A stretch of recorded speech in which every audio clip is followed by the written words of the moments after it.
வணக்கம். இன்னைக்கு நம்ம கார்ப்பரேட் அக்கவுண்டிங் சப்ஜெக்ட்ல ஃபைனல் அக்கவுண்ட்ஸ் ஆஃப் கம்பெனிஸ் சாப்டர்ல profit and loss account prepare பண்றதுக்கு ஒரு ப்ராப்ளம் போட்டு பார்க்க போறோம். இந்த ப்ராப்ளம் பாத்தீங்கன்னா November 2024 university of Madras question பேப்பர்ல கேட்டிருக்கக்கூடிய ப்ராப்ளம். ஸ்டூடெண்ட்ஸ், நம்மோட சேனல்ல கார்ப்பரேட் அக்கவுண்டிங் சப்ஜெக்ட்ல வீடியோஸ் ஆல்ரெடி அப்லோட் பண்ணியிருக்கேன். அந்த வீடியோஸ்க்கான லிங்கை நான் உங்களுக்காக டிஸ்கிரிப்ஷன் பாக்ஸ்ல கொடுத்திருக்கேன். Issue of shares, redemption of preference shares, இந்த சாப்டர்ல எல்லாம் வீடியோஸ் அப்லோட் பண்ணியிருக்கேன். ஓகேவா? ஸோ ஃபைனல் அக்கவுண்ட்ஸ்ல பாத்தீங்க அப்படின்னா P&L அக்கவுண்டோட format, balance sheet format, managerial remuneration calculation வீடியோஸும் அப்லோட் பண்ணியிருக்கேன். எல்லா வீடியோக்கான லிங்க்கும் டிஸ்கிரிப்ஷன் பாக்ஸ்ல கொடுத்திருக்கேன். கண்டிப்பா மிஸ் பண்ணாம பாருங்க. ஆல்ரெடி நம்ம ப்ரீவியஸ் வீடியோலயே பாத்தீங்கன்னா இந்த statement of profit and loss அக்கவுண்டோட ஃபார்மேட் படிச்சிருக்கோம். ஸோ உங்களோட ரெட்டி புக்ல பாத்தீங்க அப்படின்னா பேஜ் நம்பர் சொல்றேன் 7.2. ஓகே, ஸோ இந்த பேஜ் நம்பர்ல ப்ராஃபிட் அண்ட் லாஸ் அக்கவுண்டோட ஃபார்மேட் கொடுத்திருக்காங்க. ஒரு profit and loss account prepare பண்ணணும் அப்படின்னா நீங்க ஃபர்ஸ்ட் இந்த ஃபார்மேட்டை அப்படியே எடுத்து எழுதிடுங்க.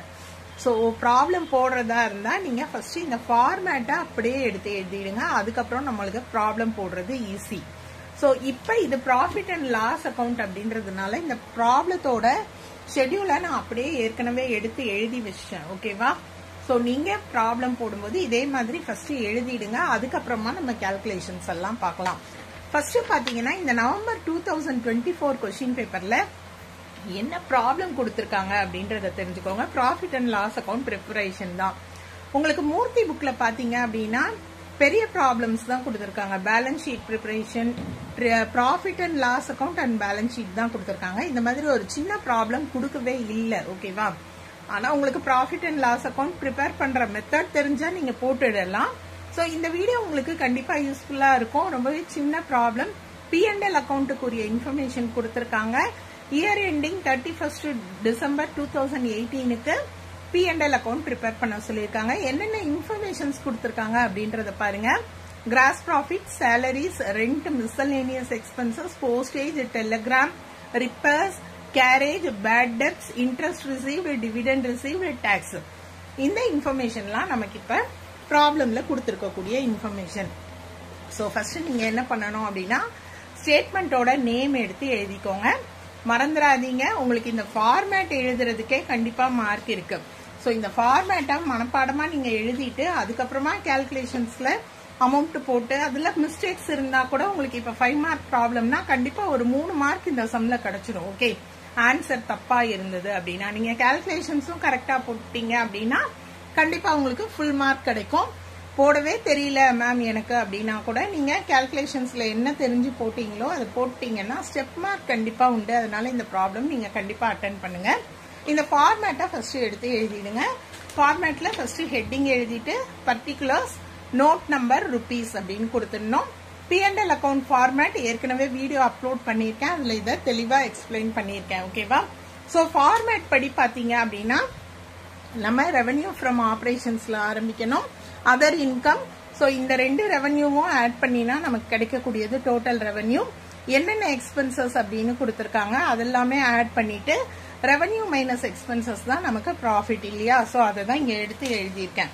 இப்போ இந்த நோட் நம்பர் அப்படின்றது என்ன அப்படின்னு பாத்தீங்கன்னா இந்த ரெவென்யூ ஃப்ரம் ஆபரேஷன்ஸ்குள்ள இன்னுமே இன்ஃபர்மேஷன்ஸ் இருக்கும். ஒரு 4 இன்ஃபர்மேஷன் 3 இன்ஃபர்மேஷன்ஸ் இருக்கும்.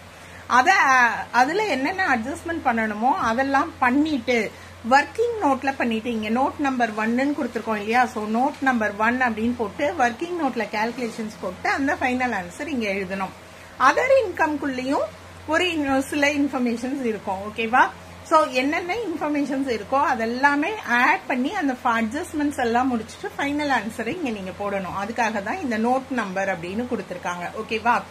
சோ இப்ப பாத்தீங்க அப்படின்னா இந்த ப்ராப்ளம் அப்ப போடுறதுக்கு உங்களுக்கு இந்த ஃபார்மேட் மட்டும் தெரிஞ்சா பத்தாது. இந்த ஃபார்மேட் குள்ள இருக்கு இல்லையா ரெவென்யூ ஃப்ரம் ஆபரேஷன்ஸ்னா அதுல என்னென்னலாம் இன்க்ளூட் ஆகணும் அப்படின்றதும் தெரியணும். உங்களோட ரெவென்யூ ஃப்ரம் ஆபரேஷன்ஸ்ல பாத்தீங்கன்னா சேல்ஸ் மைனஸ் சேல்ஸ் ரிட்டர்ன்ஸ் இது மட்டும் தான் வந்து ரெவென்யூ ஃப்ரம் ஆபரேஷன். ஓகேவா? சோ அடுத்து பாத்தீங்க அப்படின்னா அதர் இன்கம். அதர் இன்கம்ல என்னென்னா discount received, rent received, transfer fees. நான் சொன்னேன் இல்லையா அந்த ஒவ்வொரு இன்ஃபர்மேஷனுக்கும் இதுக்குள்ளேயும் இன்னும் நிறைய இன்ஃபர்மேஷன்ஸ் இருக்கும் அப்படின்னு. ஸோ அதெல்லாம் அட்ஜஸ்ட்மெண்ட் பண்ணிட்டு ஃபைனல் ஆன்சரை தான் நீங்க இந்த மெயின் ஷெட்யூல்ல எடுத்து எழுதணும். ஓகேவா? ஸோ இதெல்லாம் நீங்க படிச்சுக்கோங்க. இந்த ஃபார்மேட் உங்ககிட்ட இல்லை அப்படின்னா, இன்ஃபர்மேஷன்ஸ் உங்களுக்கு தெரியல அப்படின்னா, நான் உங்களுக்கு இந்த PDF டிரைவ் லிங்கா கொடுக்குறேன். டிஸ்கிரிப்ஷன் பாக்ஸ்ல லிங்க் கொடுக்குறேன். அந்த லிங்கை நீங்க செக் பண்ணுங்க. கண்டிப்பா உங்களுக்கு இந்த ஃபார்மேட்டை தெரிஞ்சுக்க முடியும். என்னென்ன ஐட்டம்ஸ் எந்தெந்த ஹெட்டிங்ஸ்குள்ள கவர் ஆகுது அப்படின்றதையும் உங்களால தெரிஞ்சுக்க முடியும். ஓகே, ஸோ பாத்தீங்க அப்படின்னா ரெவென்யூ ஃப்ரம் ஆப்ரேஷன்ஸ் அப்படின்றது என்னன்னு பாருங்க.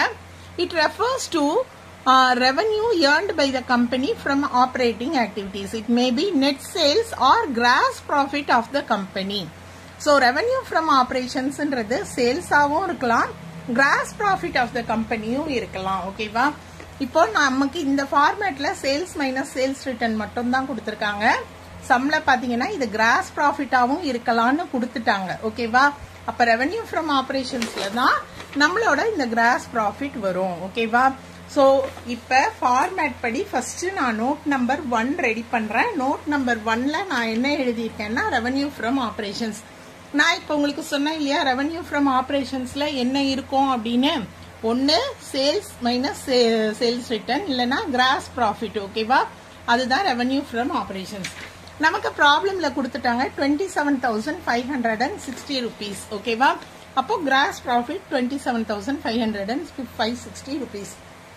வேற எந்த இன்ஃபர்மேஷன்ஸும் இல்லை. இதுதான் ஃபைனல் ஆன்சர். இந்த ஆன்சரை இங்க நம்ம எடுத்து எழுதணும். ஓகே, ஸோ அடுத்து நம்ம என்ன ப்ரிப்பேர் பண்ணணும்னா note number 2 other income. So other இன்கம்ல என்னென்ன வரும்னு நான் உங்களுக்கு சொல்லியிருக்கேன் இல்லையா. Discount received, rent received, transfer fees. இப்போ நமக்கு பாத்தீங்கன்னா interest received, dividend received. So ஒரு சில இன்ஃபர்மேஷன் அதுல மிஸ் ஆயிருக்கலாம். ஆனா டிவிடெண்ட் ரிசீவ்டு அப்படின்றதும் இன்கம் தான் இல்லையா. ஸோ அதுவுமே நமக்கு எதுல தான் வரும்னு பாத்தீங்கன்னா அதர் இன்கம்ல தான் வரும். ஸோ இந்த ஒர்க்கிங் நோட்ல நம்ம எந்தெந்த இன்ஃபர்மேஷன்ஸை எடுத்து எழுதிக்கணும்னு பாத்தீங்கன்னா interest received, dividend received. Okay, so இந்த அமௌண்ட்டை எழுதி இதை ஆட் பண்ணிக்கோங்க. எல்லா இன்கமையும் நம்ம என்ன பண்றோம், ஆட் பண்றோம். ஆட் பண்ணினா அந்த ஃபைனல் ஆன்சரை நீங்க மெயின் ஷெட்யூல்ல எடுத்து எழுதணும்.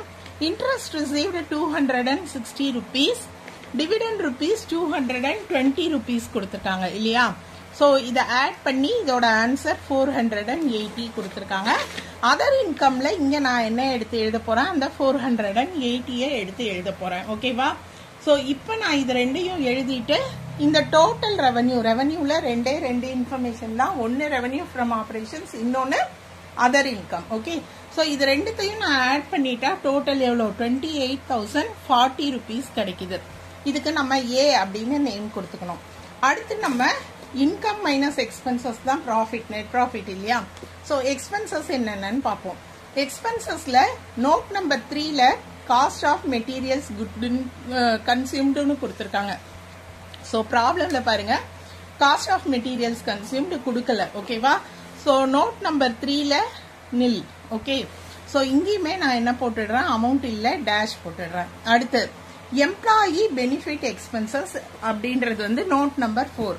எதெல்லாம் எம்ப்ளாயி பெனிஃபிட் எக்ஸ்பென்சஸ்னா எம்ப்ளாயிக்கு கொடுக்கக்கூடிய வேஜஸ், சேலரிஸ், எதெல்லாம் எம்ப்ளாயி ரிசீவ் பண்றாங்களோ இதுல சில இன்ஃபர்மேஷன் தான் கொடுத்துருக்காங்க. ஓகே, ஸோ உங்களுக்கே தெரியும் எம்ப்ளாயி ரிசீவ் பண்ணக்கூடிய பெனிஃபிட்லாம் இந்த ஹெட்டிங்ல வரும்.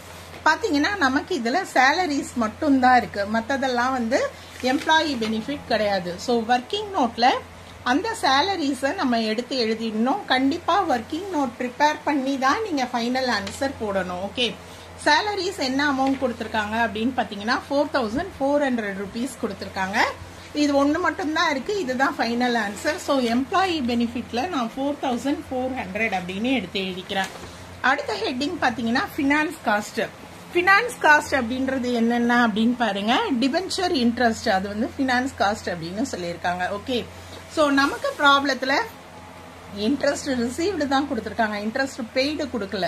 எக்ஸ்பென்சஸ்னா பெய்டு தான் இல்லையா. ஸோ அப்ப நமக்கு 5th ஒன்னுக்கு எந்த அமௌண்ட்டும் கிடையாது. நான் ஒர்க்கிங் நோட்லயும் ஃபினான்ஸ் காஸ்ட்டை நில் அப்படின்னு எடுத்து எழுதிடுறேன். ஓகே, ஸோ அடுத்து பாத்தீங்கன்னா நமக்கு heading depreciation and amortisation expenses. ப்ராப்ளம்ல ஏதாவது டெப்ரிசியேஷன் அமார்டைசேஷன் எக்ஸ்பென்சஸ் கொடுத்துருக்காங்களா? கொடுக்கல இல்லையா? அப்போ 6th ஒர்க்கிங் நோட்டு நான் ப்ரிப்பேர் பண்றேன். அதுல ஹெட்டிங் எழுதியிருக்கேன், நில் தான், எந்த அமௌண்ட்டும் இல்லை. ஸோ எடுத்து நில் அப்படின்னு போட்டுடுறேன்.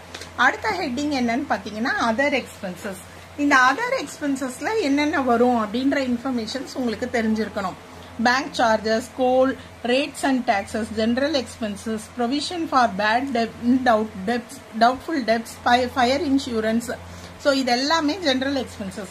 உங்களுக்கு சில இன்ஃபர்மேஷன் தான் கொடுத்துருக்காங்க. கொடுக்காத இன்ஃபர்மேஷன் கூட உங்களுக்கு எதெல்லாம் எக்ஸ்பென்சஸ்ன்னு தெரியும் இல்லையா? ஸோ எடுத்து எழுதிடுங்க. ரெண்ட்ன்றது எக்ஸ்பென்சஸ் தான். போஸ்டேஜ், டெலிகிராம், கேரேஜ், ரிப்பேர்ஸ், இது எல்லாமே என்னதுதான் நமக்கு பேட் டெப்ஸ் எக்ஸ்பென்சஸ் தான்.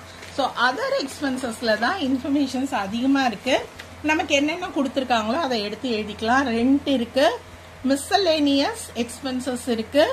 ஸோ அடுத்து பார்த்தீங்கன்னா போஸ்டேஜ், டெலிகிராம் இருக்கு, அதையும் எடுத்து எழுதிக்கிறேன். நமக்கு கொஸ்டின்ல கொடுத்துருக்கதை மட்டும் எழுதினா போதும். Okay, postage, Telegram. அடுத்து ரிப்பேர், கேரியேஜ், பேட் டெப்ஸ் 3 கொடுத்துருக்காங்க இல்லையா? ஸோ ப்ராப்ளம்ல கொடுத்துருக்க எல்லா எக்ஸ்பென்சஸும் எழுதிக்கிறேன். இது எல்லாமே அதர் எக்ஸ்பென்சஸ்ல கவர் ஆகக்கூடியது, பேட் டெப்ஸ். ஓகே, ஸோ இப்போ மிஸ்சலேனியஸ் எக்ஸ்பென்சஸ் எவ்வளோ? 1000 rupees. ஓகே, ஸோ ரெண்ட் எவ்வளோன்னு பார்த்தீங்கன்னா 1200. அதை எடுத்து எழுதிக்கிறேன். Postage 560, Telegram 520, 560, 520. ரிப்பேர்ஸ் எவ்வளோ கொடுத்துருக்காங்க? 1800. எடுத்து எழுதிக்கலாம். கேரேஜ் பார்த்தீங்கன்னா 1600, பேட் டெப்ஸ் பார்த்தீங்கன்னா 240 இல்லையா? ஸோ இதெல்லாம் எடுத்து எழுதியாச்சு. இப்போ நீங்க என்ன பண்ணணும்னு பார்த்தீங்கன்னா டோட்டல் கண்டுபிடிக்கணும். ஓகே, ஸோ இதெல்லாம் ஆட் பண்ணினா உங்களுக்கு 7240 rupees கிடைக்குது. இதுதான் ஃபைனல் ஆன்சர். இதை தான் நம்ம இங்க அதர் எக்ஸ்பென்சஸ்ல எடுத்து எழுதணும், 7240. ஓகே, எப்படி ரெவன்யூவோட டோட்டல் கண்டுபிடிச்சோம்? Total revenue. இப்ப டோட்டல் எக்ஸ்பென்சஸ் இது எல்லாத்தையும் ஆட் பண்ணணும். ஸோ ஆட் பண்ணினா உங்களுக்கு 11640 கிடைக்குது. ஓகேவா? ஸோ அதை எடுத்து எழுதிடணும். இந்த மாதிரி ஃபார்மேட்ல தான் போடணும். இருக்கிறத மட்டும் எடுத்துலாம் எழுதவே கூடாது. ஏன்னா இது ஃபைனல் அக்கௌண்ட்ஸ் ஆஃப் கம்பெனிஸ். ஓகேவா? ஸோ இந்த ஃபார்மேட்குள்ள தான் நீங்க எழுதணும். இப்ப நமக்கு கிடைச்சிருக்க கூடியது என்னன்னா எக்ஸ்பென்சஸ். அடுத்து நம்ம என்ன கண்டுபிடிக்கணும்னா ப்ராஃபிட். இந்த ப்ராஃபிட்டுக்கு ரெவன்யூ மைனஸ் எக்ஸ்பென்சஸ். ரெவன்யூக்கு நம்ம ஏ அப்படின்னு நேம் பண்ணியிருக்கோம். Expenses total B. So A minus B தான் என்னது? ப்ராஃபிட். ஓகே, இங்க கிடைக்கக்கூடிய ப்ராஃபிட்டை நீங்க என்னன்னு சொல்லணும்னு பாத்தீங்கன்னா profit before extraordinary items and tax. So இப்போ நம்ம இந்த 28,040ல இருந்து 11,640 மைனஸ் பண்ணலாம். மைனஸ் பண்ணினா நமக்கு கிடைக்கக்கூடிய ஆன்சர் 16,400. இதுதான் என்னன்னு பாத்தீங்கன்னா profit before extraordinary items and tax.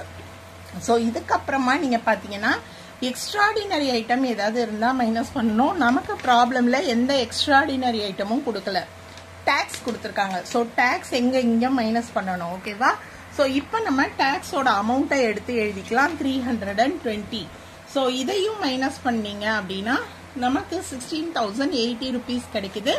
இதுதான் profit R profit for the year. Okay, so நல்லா தெரிஞ்சுக்கோங்க. உங்களுக்கு கம்பெனிஸோட ஃபைனல் அக்கௌண்ட்ஸ் கேட்டா ஃபர்ஸ்ட் இந்த ஃபார்மேட்டை நீங்க மறக்காம எடுத்து எழுதிடணும்.